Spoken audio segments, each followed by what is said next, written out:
dabeelo aad u xooggan oo riixay dabkii qabsaday qaybo ka mid ah magaalada Los Angeles ayaa ugu dambeyn hoos u dhacay habeennimadii, kuwaasi oo waxoogii na siiyey kooxaha dab-demiska, laakiin dabkii ugu weynaa ayaa la sheegay in uu u leexday jiho kale, taasi oo keentay amarro cusub oo daadgureyn ah.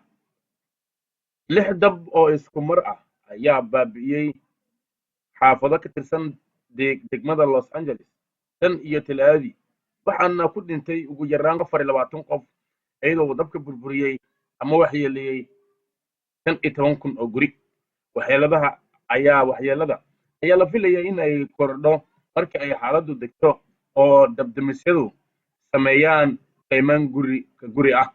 Wargeyska Los Angeles Times ayaa sheegay in dabka Palisades ee ka dhacay cirifka gobol galbeed ee magaalada uu weecday jiho cusub, taasi oo keentay in uu soo baxo amar ka bixitaan ah oo quseeya inta badan xaafadda Brentwood iyo San Fernando Valley. Ka hor ololka cusub, dab-demisyada ayaa soo sheegay horumar laga gaaray bakhtiinta dabka iyo dabka Eaton ee u buuro hoosaadyada bari ee magaalada. Si kastaba ha ahaatee, labada dab ee waaweyn ayaa marka la isku daro waxa ay gubeen 35,000 oo hektaar ama 14,100 hektaar ama 54 meer oo laba jibaaran. qof ay hoy la'aan noqdeen, qiiquna uu sii kordhayo. Saraakiisha Maraykanku waxa ay ku dhawaaqeen xaalad caafimaad oo degdeg ah.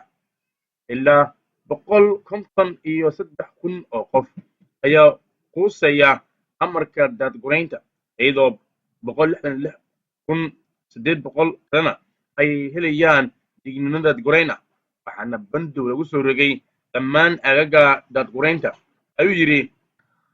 7 gobol oo deris la ah California, dowladda federaalk iyo Canada ayaa gargaar ula cararay California iyagoo xoojinaya kooxaha hawada ka tuuraya biyaha dabka laga bakhtiinayo